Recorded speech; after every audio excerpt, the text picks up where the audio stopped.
Welcome to IVF This, episode 119, Pregnant People Everywhere.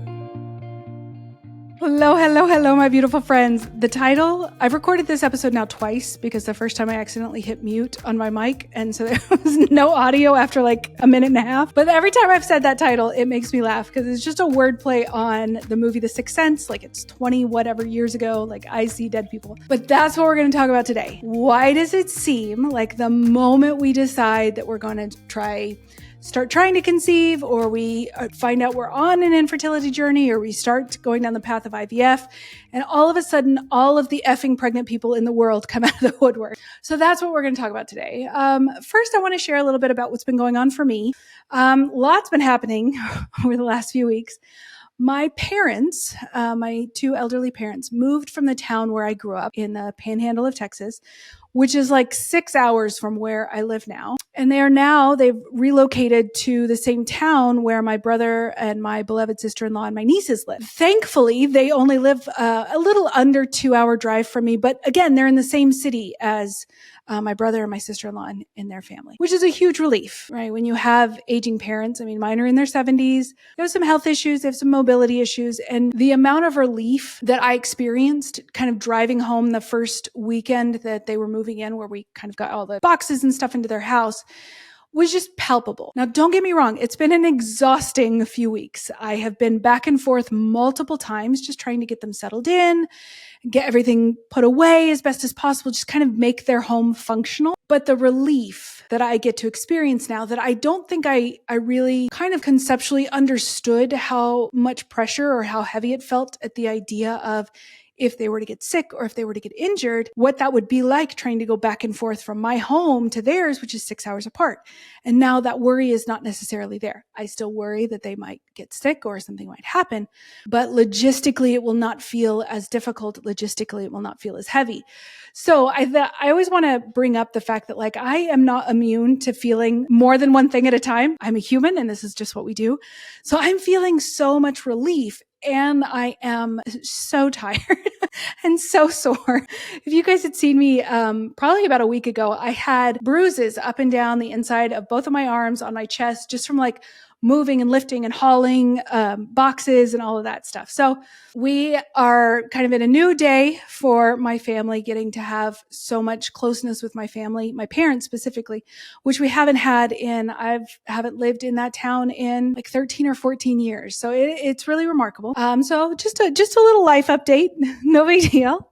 But today, like I said, we're going to talk about why. Why does it seem like everyone and their dog gets pregnant the moment we kind of think that we might be experiencing infertility or IVF, like they just come out of the woodwork, right? Why all of a sudden does it feel like we're inundated with all the pregnancy announcements, the gender reveal invitations, the birth announcements, all of the things? Why does it feel like everybody is getting their family except for you? Now, this is little more than coincidence, right? Especially if you've kind of crossed that threshold from the adorable, naive, oh, aren't we so lovely and sweet for wanting to have a family, and we'll try and we'll just have sex and it'll just be so fun and light and breezy. You kind of cross that threshold to like something's wrong. And this is a little bit heavier. This is a little bit scarier. This is a little bit less certain. So in order to talk about that, I want you guys to understand a function of our brain that is called the reticular activation system, the RAS.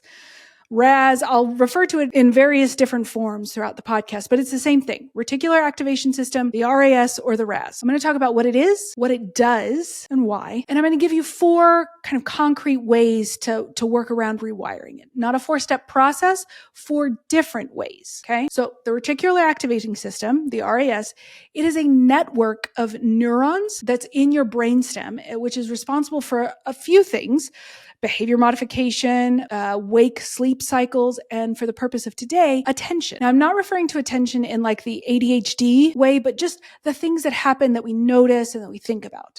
Now, this reticular activation system, it starts like above your spinal cord and it's about 2 inches long. It's the width of a pencil, and it's actually where most of your senses come in and are kind of processed. The exception being, I think it's your sense of smell, which is actually responded to and processed through your emotion center of your brain, which is interesting. But what the RAS or the RAS does, it actually kind of connects the subconscious part of your brain to the conscious part of your brain. I love brains so much. They're so fascinating to me. And what all that means is that the RAS is what is in control of like incoming information, which we would call stimulus, the things that you're aware of, so that you would be able to motivate or behave in a certain way. That's a ridiculous way for me to say. It's like a guard that sits between your brain and your senses, like the sight, the hearing, the touch. And it filters what information gets through and what doesn't. I bet you didn't kind of think about your brain as not really perceiving everything that happens around you. You maybe, but a lot of us don't realize that, right? Why is that? Well, number one, it's a survival mechanism. Like as with most things with our brain, it's just trying to keep us alive. At any given time, only a certain amount of information is actually useful to your brain. For example, if there was a tiger that was about to attack you, the only piece of information that your brain needs is for you to run. Run to save your life. It doesn't need to know what color the grass is or the flowers are. It doesn't need to know how the air smells or what song was playing in the background. That is irrelevant information if a tiger is about to attack you. Another example, a less killy example, would be like your nose. Your eyes can see your nose when your eyes are open, not just when you're standing in a mirror, but it can. But your brain filters out the part of your vision that would be obstructed or sense or see the nose. Your brain's like, I don't need to know that. I know it's there. It's always been there. It's okay. It's not a problem that it's there, but we just don't need to perceive it. I don't need Emily to know that her nose is there. Similar to like the rushing or whooshing, which I love that word, whooshing. The whooshing sound of your blood in your ears, because you can hear it, but your brain filters it out. Irrelevant information. I was fascinated when I learned that basically your brain is exposed to millions of pieces of information every second, but your conscious mind is only aware of like 20 to 40 bits, and 40 is pushing it, bits of information in that given time too. So what you believe about your life, yourself, and for us, what our family represents, what it means, will be reflected back to you based on this very sophisticated filtration system that we have. If you're familiar with TikTok, it's almost like the TikTok algorithm. The more, if you've been on TikTok, then you know that the more that you interact with things, the more of those things that you'll see. So whether it's likes or comments or shares or saves, then you will start seeing that populate on your For You page, which is very different from the algorithms for like Facebook or Instagram. I always think it's funny, a few months back when the United States Congress was trying to ban TikTok, and the congressional members who were like, it has to go away, we're talking about all these like really explicit or dangerous imagery. And I was always chuckling. I was like, bro, you're seeing that because that's what you're interacting with. So like, if you're seeing these very graphic images, that's because you're liking, sharing, saving, commenting, whatever. That's on you, pal. So anyway, that's an aside, but it's our reticular activation system kind of works like the TikTok algorithm. The more things that you interact with, the more things that you respond to, the more your brain is going to filter out that information to reflect that back to you, right? So let me give you a couple of examples in reference to IVF, right? I've heard my clients say things like, my life is so sad without kids, okay? So I want you to think of what type of filter your brain would put. For instance, what comes up for me is maybe you're seeing all of these happy families together, right? The partners smiling and laughing and kind of just lovingly gazing at each other while their adorable children play in the background, right? Kind of reinforcing to you how sad your life is because you don't have that image. Or maybe it's even just like in catalogs or on websites. Your brain is going to perceive that information based on the thought, my life is so sad without children.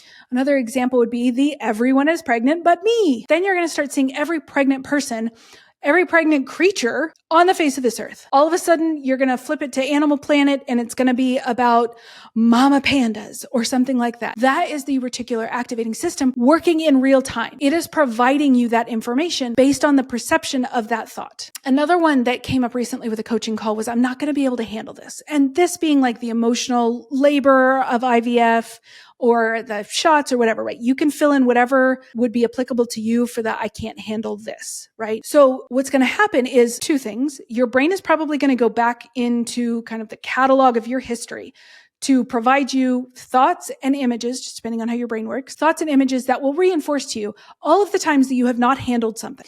It's going to ignore all of the stuff that you've handled because that will seem irrelevant to your brain, right? Because remember, the thought is, I can't handle this. So all the times that you have, maybe you finished your degree, or graduated from high school, you've navigated tough friendships or other difficult circumstances. Your brain is going to ignore that because it perceives it to be irrelevant. So some non-IVF examples would be like, my boss hates me. Therein by every interaction or exchange that you have with your boss will be interpreted through that filter. Every even innocuous examples would then be interpreted by your brain and showing you how much your boss hates you. And see, this is why it reinforces. They got onto me about something and not Patricia, and it was the same thing, right?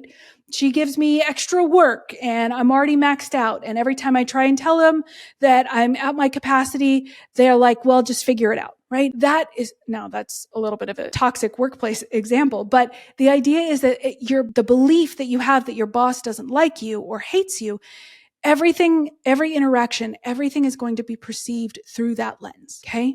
That is one of the reasons it's so important to understand the reticular activation system. You are not inherently negative, and all of these things aren't just happening to you. They are just things that are happening in the world that you are now perceiving kind of just right in your face. You cannot look away because that's the way your brain was designed. It is the way it has evolved. Okay. Now, you can reprogram your reticular activation system, okay? You can ask it to expand its horizon, and that's what we're going to talk about. So there are 4 different ways. They're kind of my 4 favorite ways. They're not a 4-step process, right? These are very specific, very kind of on their own ideas. You can lump them together, but that's not really the idea so much as it just giving you 4 options, okay? And as with everything with IVF, this is cafeteria style. You're going to take what works for you and you're going to leave what doesn't, okay? So number 1, this is probably one of the most important. If you're going to do any of this, do number 1, and I would probably strongly suggest number 4, but I'll get there. Number 1 is decide what you want to believe, no matter what that is. All of us want to believe something nice, good, wholesome, lovely about our lives. We want to. It's an aspiration, and you get to decide, okay? Not really an affirmation, right? If you're familiar with me, I have like a love-hate relationship against affirmations. I think they're absolutely wonderful, but only to the extent that you believe them. If they're not believable, then they're not really going to be useful because your brain is not going to there's not going to be any traction that you're going to gain from repeating something that you don't believe over and over and over. And in fact, you're more likely to start using that against yourself. Like, oh, I keep saying this affirmation every single day, 4 times a day, and I still don't believe it. What the hell's wrong with it? So it's not really an affirmation, but it's something believable that is less painful and is specific to you, not necessarily an outcome, the things that you can control. So my examples my hard and fast examples, I can handle these things. My emotions, process, giving myself shots. I can learn these things. I can learn how to process my emotions. I can learn how to give myself injections. I can learn how to follow the protocol. I can feel and allow my feelings to be with me. I understand my feelings are not problems. I can allow them to be there. I can allow them to sit with me. And I know that they don't mean anything about me. I can make this process easier on myself. And that is reflective in everything that I just listed off, right? I can handle these things. I can allow my emotions, right? But I can make this process easier on myself. I can be compassionate to myself. I know how to take care of myself.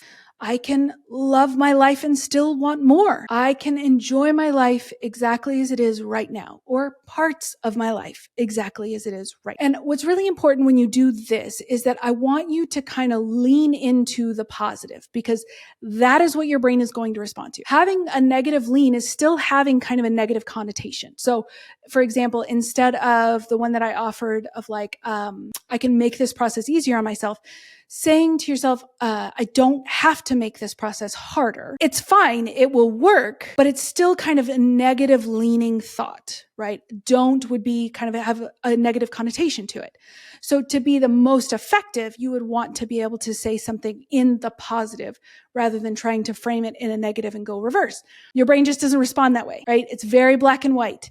So it's got a negative connotation, it's going to be a negative lens. If it's got a positive connotation, it's going to be a positive lens. All right. I want you to write these things down. Whatever, I should say, no matter no matter what the thoughts are, I want you to write them on sticky notes and I want you to place them around your home or your office, your computer monitor, bathroom mirror. Even if you don't take time to read them, you're going to be absorbing them kind of subconsciously as you go move about your day, right? Sticky notes are one of my favorite things. I've got at least 3 on my mirror right now. I've got 2 sitting here on my computer monitor. They're wonderful things that they're just going to live in the background, which is where the vast majority of the information that we perceive is already there. It's already in the background. So let's do that. Number 2, also important. I guess I shouldn't have said that 1 and 4 because they're all equally important. Not to toot my own horn, but they're all equally important. Number 2 is I want you to take an inventory of your mental diet. What are you consuming, from where, and for how long? How do you feel? I want you to be brutally honest with yourself. Are you going from, my doctor mentioned this thing, so I'm researching, and I'm going from empirical research now to anecdotal research, and every time I go down the anecdotal research rabbit hole, I end up feeling worse because invariably there's some sort of extreme example either way, and that just doesn't feel good to me right now. Maybe you're jumping into the IVF Facebook groups and all of a sudden you are feeling worse because you're comparing yourself, or you're kind of getting this vicarious traumatization based on all of these really sad stories that people do share on those forums, which isn't a problem, but you just want to be aware of what's happening to you when you read those things, when you consume those things. Are you scrolling on Instagram for hours at a time, just trying to disassociate, but your entire feed is filled with pregnancy and affirmations and toxic positivity and all of that stuff? I want you to kind of create a check-in or some sort of gating criteria that you can reflect on before you go searching on Reddit or Google or Facebook groups or anything like that. Okay. I want you to check in with yourself. What am I doing this for? What am I trying to accomplish? 9 times out of 10, you are chasing a feeling. You're just chasing a feeling. You want certainty. You want motivation. You want camaraderie. You're chasing a feeling. So then you ask yourself, how can I give myself that feeling that I'm searching for, that I'm chasing? Or how can I take myself back to a more grounded and neutral place where I won't have to rely on some sort of external thing to give me a feeling that it's not even going to be possible to get the feeling that you're hoping for. Okay. So number 3, daily gratitudes. I know. Oprah said it. It's got to be true. It is true. Daily gratitude practice is one of the easiest and most natural ways to rewire or reprogram your RAS. It just is. When you are doing a daily gratitude, and again, no matter, you're standing in front of your mirror, you're talking to yourself, you're talking out loud, you're saying it to yourself in the car, you're telling your partner, you're telling your best friend, you're writing down. Try to stick with the number 3. That seems to be a magical number. I'm not sure what the science is behind it right now, but that seems to be a magical number for gratitude is 3. In a few weeks' time, I'm going to release an IVF mindfulness journal as part of a free offer to you guys. And one of the things, it's a 2-part journaling. So you journal a little bit in the morning and you journal a little bit at night. And one of the first questions for the morning section of that IVF mindfulness journal is about gratitude, right? And what's really important, it's not so much the content of what you are grateful for, so much as that you are expressing that gratitude. What I mean is, it doesn't have to be this robust, vibrant, beautiful dedication of gratitude, right? It doesn't have to be, I am so grateful that I have the air in my lungs, or I'm so grateful that I have this relationship and because of this and this and this, right? It doesn't have to be that. It could be as simple as, I am glad I have clean clothing. I am glad that for some reason my curls decided to fall into some sort of semblance of something on my head, right? It doesn't have to be these monumental things. Some days you are going to feel just an abundance of gratitude, and you can respond in kind by doing your gratitude practice. And some days the bar is going to be on the floor, and we're just going to reach for what gratitude we have available to us in that immediate moment. And both of those are beautiful. Remember, it's the practice of the gratitude rather than the content of what you are grateful for. All right. Number 4. Are you ready? Adult coloring books. Who had adult coloring books on their IVF This bingo card for 2023? Not many of you, I'm sure, but it's true. There is a lot of new and emerging evidence that talks about the act of coloring, particularly in vibrant colors.